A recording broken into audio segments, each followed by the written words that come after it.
Hello, I'm Brian Esser from How to Automotive, and today I'm excited to do a tool review on the brand new Milwaukee M12 Fuel 1/4-inch drive stubby impact. The way I like to do my tool reviews is really just put up the tools to use and show you exactly what you get for the money, show you some of the limitations that you may run across. So I'm going to do just that. I got about 5 or 6 vehicles that I'm going to take a whole bunch of fasteners off, all kinds of parts, and show you how I put this to use, how this could benefit you, show you the limitations, and maybe you can make an informed decision if this is the right tool for you. So stay tuned for that.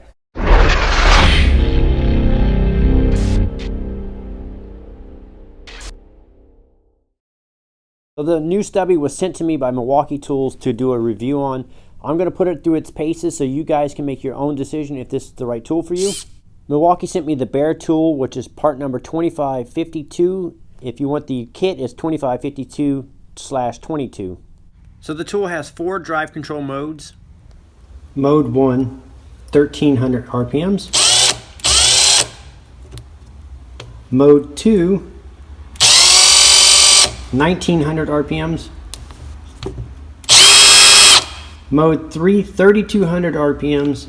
Mode 4 is the auto stop feature, so you don't over torque fastener, so it'll run it in until it just touches or bottoms out and stops and shuts off by itself.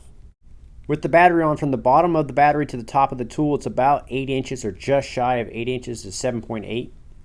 The tool comes in about 1.9 pounds without the battery and just slightly over 2 pounds with the battery installed, depending on which battery you're using.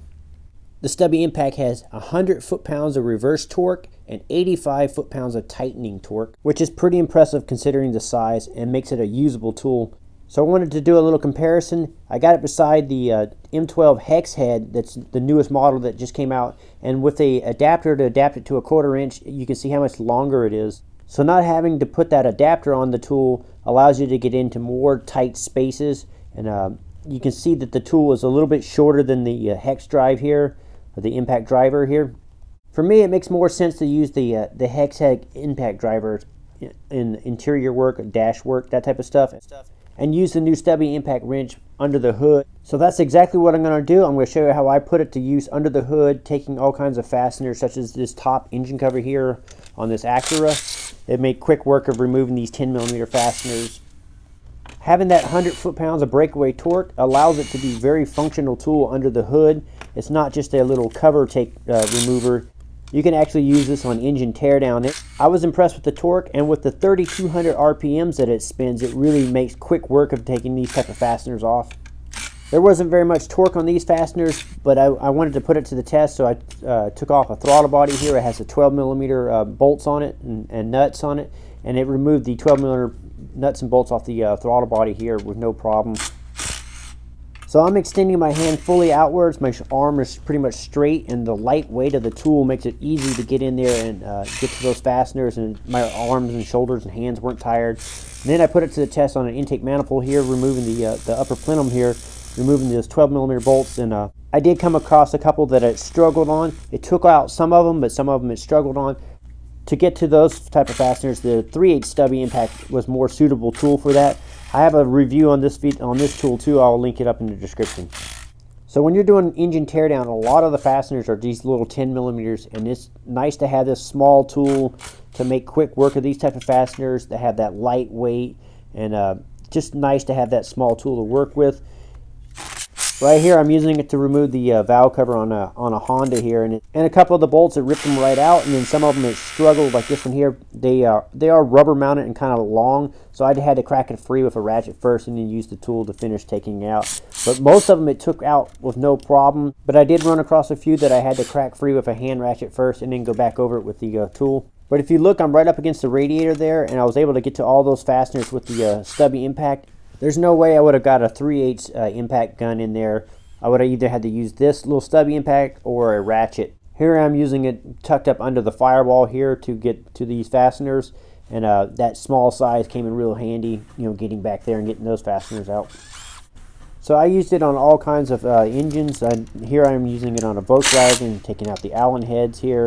I'm able to adapt it to the Allen heads. And that's what I like about it, is I have a bunch of assortments of sockets to use with it, and it makes it really nice for engine teardown. So I put it to use on some engine teardown. I even got a chance to put it to work on a brake job where I was removing the Allen bolts for the holding the rotors down. But where it really shined is when I went underneath this intake manifold to remove this thermostat housing, and I was able to get in here and use this tool to remove these fasteners. That's where its real value showed up, is when you're working in these tight areas and you're able to use an impact tool like this to get fasteners off. This stubby impact definitely helped me beat book time on this job I'm doing here. And as a professional automotive technician, that is the name of the game, is speed, getting these jobs done as fast and as efficient as you possibly can. And that 3,200 RPMs that this tool is able to spin at is critical to beating those book times and making money with the tool. But with speed and power, you need control. So mode 4 gives you the control. So when you're tightening these fasteners down, and basically you just want to run them in until they're snug and then go over them with like a torque wrench or a hand wrench. Mode 4 allows you to do that. You just squeeze the trigger. As soon as it senses that it's seated, it stops turning the tool, and then you can go back over it with your torque wrench or hand wrenches and make that final torque. So here's that mode 4 again, where I just squeeze the trigger and it senses it bottomed out and it automatically shuts the tool off. That way you don't over torque anything. That's a really nice feature to have. So with a tool like this, you have options now. Instead of using a ratchet to get into tight spots like this, you can use a stubby impact. I hope you guys found this review useful. I will link the stubby impact up in the description of the video, along with some of my other swag that I have. I have t-shirts, hats, coffee mugs, and stickers. I'll link that all up in the description of the video. That way, if you're interested in picking any of that up, you can find that there. I'm Brian Eslick from How To Automotive. I'd like to thank you guys for watching my videos. Encourage you to subscribe. Invite you to head over to the howtoautomotive.com website for more valuable videos like this. Thank you again for watching.